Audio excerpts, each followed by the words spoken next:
はい、皆さん、こんにちは。今回は、ちょっとコメントにですね、はい。表と裏の違い、合気道にはいろんな技があって、それぞれ結構裏と表がはい。あるんですけど、その違いは何ですかっていうのがあって、割と我々は普通にやってるので、まあ、そうですね。はい、はい、は表って言われたら表の技するし、裏い。はい、って言われたらは裏って言うんですい。はい。けど、なんか違いは何ですかって言われるとちょっと答えるの難しいなと思もう明って、確には聞いたことないですよね。はい。先生によって、例えばうちだったら入身投げは、正面打ちの入身投げは表裏やらないですけど、正面打ちの入身投げの表裏される先生とか、いらっしゃるし、回転投げでも表裏を言われる。だいぶ前にそれ質問されて、と思ったことがあったりしましたけど、でもその明確な定義っ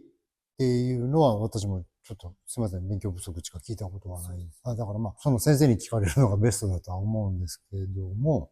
まあ一応個人的には全部じゃないんですけども、まずその相手の力の方向を変えるのがまず表。相手の力の方向に沿うのが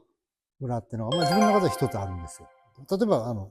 塩投げであれば、片手釣りの塩投げであれば、栃原さんの力と私の力がここでぶつかりました。ここだと、栃原さんが強ければ当然私はやられるし、私が強ければ栃原さんは向こうにやるわけだけど、ここでぶつかりましたと。で、ここで第三の方向ですね。こっちに流すことができれば表だし、相手の力が強すぎて、それができないとなれば、この力に乗ったら裏になるし。まあ、代表、まあ、正面打ちなんかでもそうですよね。ここで、こう起きて、ガッとぶつかります。このぶつかった力がスッとこちらに流せれば表になるし、その力に乗っていけば、スッと裏になる。一挙に関しては自分から仕掛けたら表だと。相手が仕掛けてきたのに対応したら裏だっていうふうにっておっしゃる先輩もいらしたことはありますけどもですね。まあ個人的には第三の道というか軌道をずらせれば表かな。軌道に合わせれば裏かなっていうのがまあ一応としてあるんですよ。まあそれはそれでちょっと参考に聞いてください。だから別件なんですけど、この相手の前の空間。この前の空間を取っていけば表だし、相手の後ろの空間を取っていけば裏かなって言っている時もありますですね。ひょっとして逆だったら申し訳ないですけど、例えば正面打ちの入身投げのさっき言った表と裏ってのがまだ聞いた時に分かんないじゃないですか。私も分かんなかったんですよ。表と裏ってどうあるのって思ってたら、写真で見つけて、打ってこられて、スッとこっちに入って相手があって思った瞬間、振り向いて、この瞬間にかけるのを表っておっしゃられてて、で、オーソドックスなこっち背中側に入ってるから、これを裏っておっしゃってた。表ってあんまり、だから、もあるしですね。これもまた、予想から来られた方で、回転投げの表と裏があるって聞いて、って思って、もうです前だな。